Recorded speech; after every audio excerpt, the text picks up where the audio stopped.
Hello, y'all. How are you? I'm coming to you today to bring some inside information from a tow company dispatcher that might save you money, that might save you time, and might save your life. That tow company dispatcher is me. Actually, I used to, for the last 2.5 years, did dispatch part time for a tow company locally here. And so I have some information for y'all that most people don't know until it's too late and they're stuck on the side of the road. So I'm going to give you that information today that will help you out. So, first thing I want you to do before you get on the road, before you travel, uh, is to get outside and look around your car, check your tires, make sure you have good tread on it, make sure there's no bubbles on there, um, make sure they're aired up to what they're supposed to be aired up to. The other thing is if you are one who has key locks or lug locks on your vehicle, on your tires, make sure you have that key. I cannot tell you how many phone calls I got from people who did not have the key and they were calling us wanting to know did we have a key so we could come unlock their lugs because they had somebody that could have changed the tire for them or they could have changed it and saved their own money, but they couldn't get the tire off because they couldn't get the lugs off because they were locked and they did not have the key. Tow companies do not carry keys. Ours for sure did not, and most do not. In fact, each car, a lot of the cars have different keys for the different lugs. So, of course, we wouldn't be carrying those. So, make sure if you have those lugs on your vehicle and it needs a key to get them off, that you have the key. Check before you leave on your trip and make sure. The other thing that was a big issue that we got a lot of phone calls for was people would have a tire, but when they went to change it, it was flat. So they had the spare, but it was flat. Okay, so that's a problem. A lot of times, especially at night, if you're going to need another tire, there's no tire places open. So you're stuck till in the morning at 8 o'clock or 9 o'clock when they open. Say you broke down, well, your tire went flat or you had a blowout at 7 o'clock, 8 o'clock at night. Well, you're stuck until the next morning, or you could be stuck till Monday if nobody's open. And if you're in a rural area, you're just really stuck. So, so make sure that you have a spare tire that's aired up and that's usable in your car before you travel or even to go to the store. Okay, so all of these tips I'm giving you is mostly for if you're traveling. However, they are for just if you're in town going to your store, there's still going to be something you need to know. The other thing before you leave out, make sure you have a jack that works and that you have the jack handle. That's another problem a lot of people had. They either had a jack that would collapse, it wasn't a usable jack, or they didn't have the jack handle, or they just didn't have one at all. Also, a lot of the new cars don't even come with a spare tire, not even a donut or anything. So that's a big issue. Something that you need to know before you leave. If you don't have a spare tire at all, what are you gonna do? Because, like I said, in the daytime, it's easier to get a tire, but you're gonna have the expense of a tire, and you don't have a spare one with you, or that's just a problem, a big problem. So, make sure you have some cash on you and a credit card if you can, but make sure you have some cash on you because sometimes there's nothing going to be open, but you might could pay cash for a tire or get somebody to help you because you have some cash with you. Um, yeah, don't go without any money or cash. The other thing that was a really big problem was people locking their keys in the car. Have an extra set of keys that is not going to be in the car when you lock your keys in the car. So if you are a lady and you carry your purse in and you're not leaving it in the car, make sure you have them in there, or you have a place on your car that you can put them, because that's a really big problem. And there's not a lot of people who can make an extra set of keys in the night. Okay, so make sure you have that, and it's expensive and stuff. A lot of the tow companies can pop the lock for you, uh, but some can't, and it just depends on who's working that night, who has the knowledge to do it. So have your extra set of keys on you. That can save you a lot of money. So those are some things to know before we get to the other 10 tips that I'm actually going to give you that you need to know. So you're traveling down the road, you have a blowout, or uh, your car starts overheating, or whatever crazy thing can happen. So you're on the highway, you're on the interstate. Okay, so if you're on the interstate, when you if you can get off of the interstate and get to a well lit place, do that.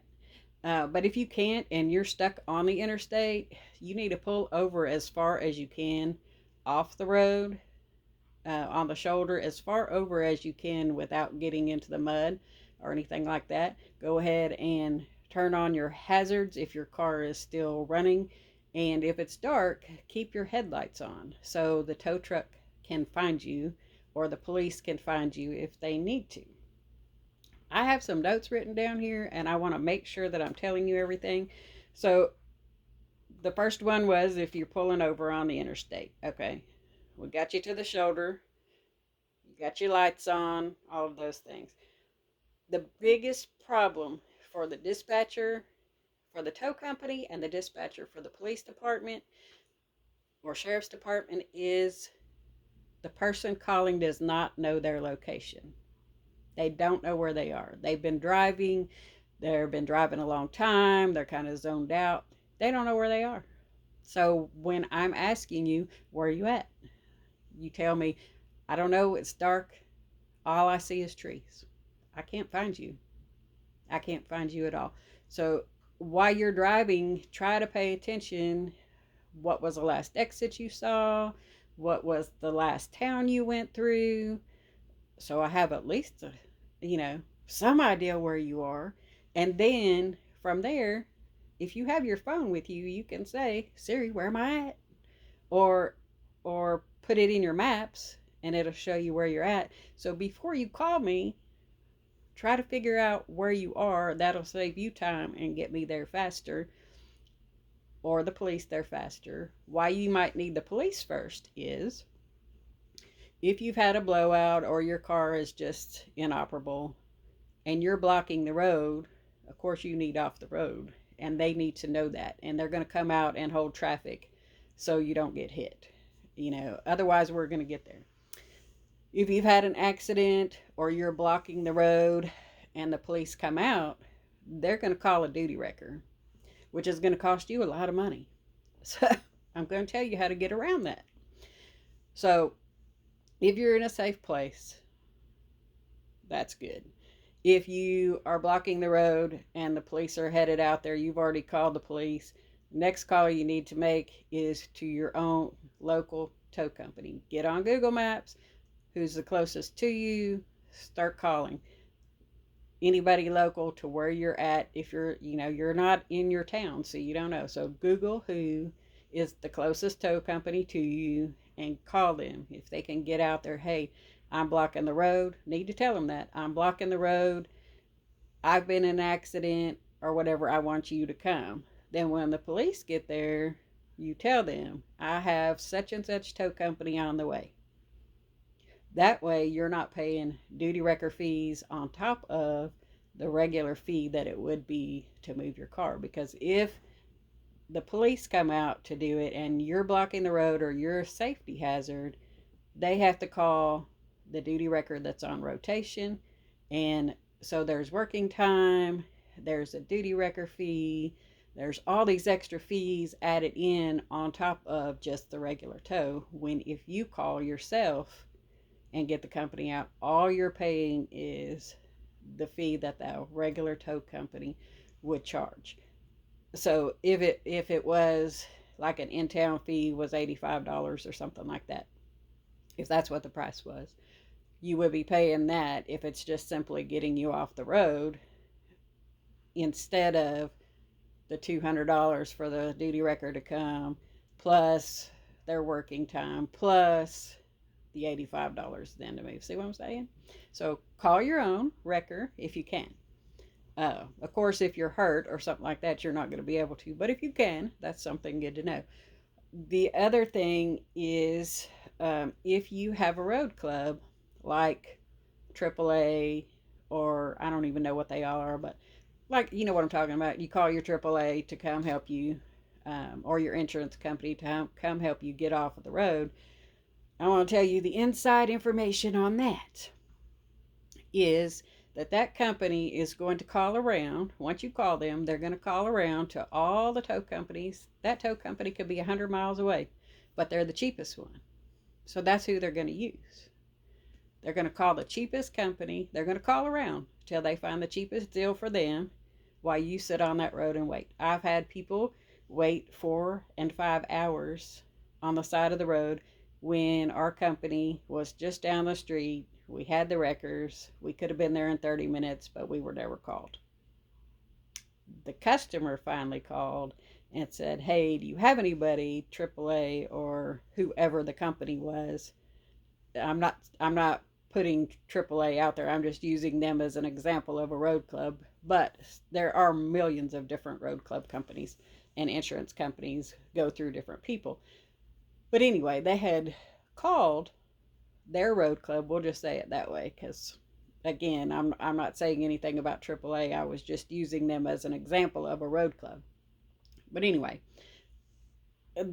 they would have called their road club, which they did, and they'd been sitting on the road 4 hours on the interstate waiting for somebody.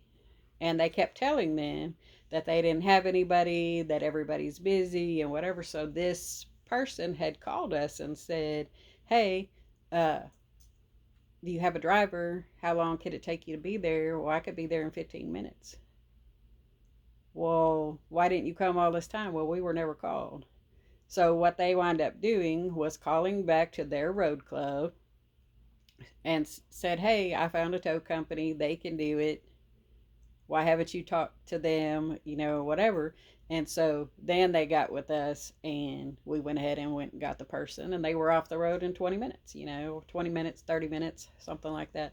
So make sure you're calling yourself. Once you call your road club and they tell you, give them a minute to try. But after 30 minutes, if they don't have anybody to you, or while you're waiting, is what I would suggest, start calling around. You have your list. They don't have somebody to you in 30 minutes, then you call them back and say, "Hey, I have this list of these people who could come, and I want you to send one of them." Because what they're doing is looking for the cheapest price no matter where they have to go. Just so you know that. That's a tip for you.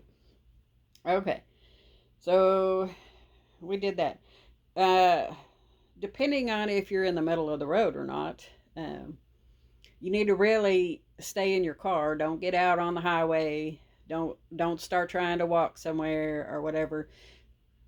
On the interstate is, well, like where I live in, or in Texas, the ones that I can think of is Interstate 20, Interstate 45, Highway 59. Those are major corridors for human trafficking and drug trafficking. You don't want to be out on the highway at night. Uh, you just don't. Lock your doors. Call the police. Call your tow company. Call your uh, road club, and get them working on it. I think the only place that I would feel a little bit safe maybe is in a lighted parking lot right up in the front at the gas station, after I let the cashier know I'm having a problem.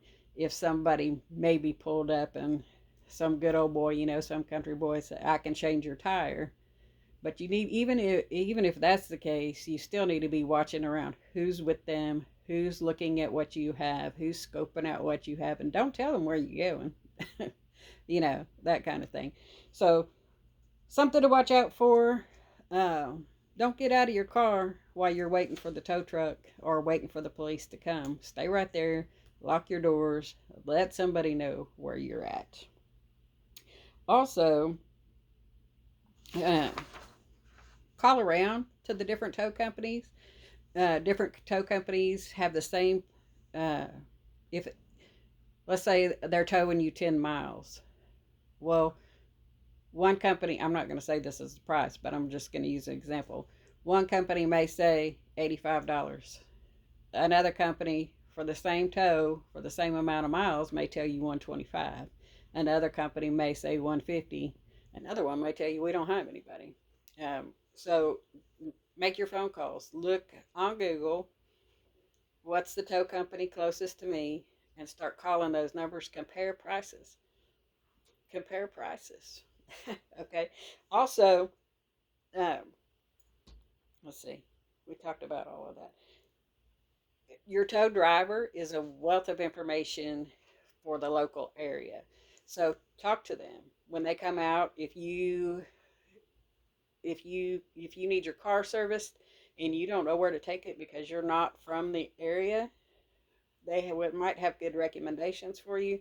They know everybody in the area because that's where they work. They're taking cars there all day long.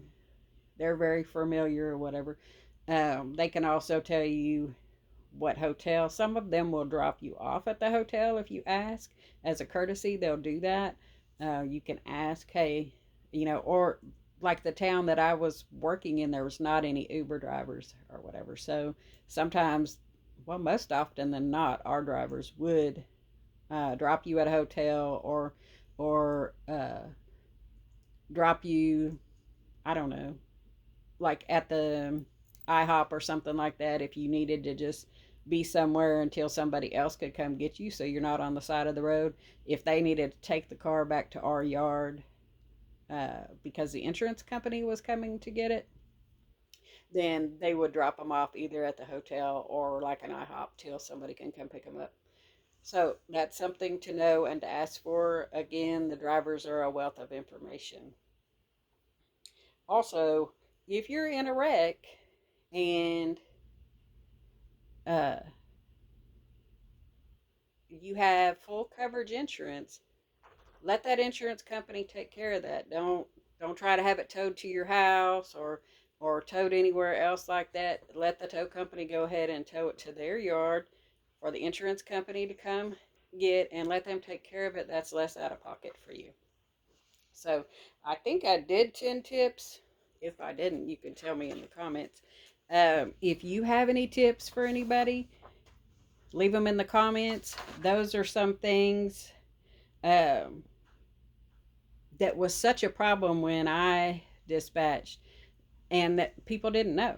You know, you're really frantic when your car stops. You're not thinking straight. You don't even know where you are.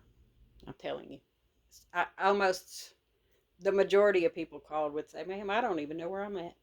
I don't know. There's trees. It's dark. Uh, I'm just on some road somewhere." So know where you're at. That's one of the biggest things. And then check to make sure you have the equipment. Uh, and Google, Google is your best friend on that. Be an advocate for yourself. Uh, the road clubs are advocate for their own self. They want the cheapest deal just like everybody does. And that's what they're going to do, no matter how long you have to wait on the side of the road. So I just wanted to give you those tips and get a video out for you. I'll be doing some more. I appreciate all the comments and all the love I've been getting from everybody. And I'll be getting some more videos out for you very soon. So if you'll subscribe if you will, um, comment if you will. Love the comments. I'm trying to get back to everybody. Uh, Hopefully I've got back to you. I will check again tonight to see if there's any more on there. Subscribe if you will, like if you will, and I'll see you in the next video, which should be very soon. Much love, everybody. Stay safe and make sure you have a tire and your key locks. and your keys. All right. Much love, y'all.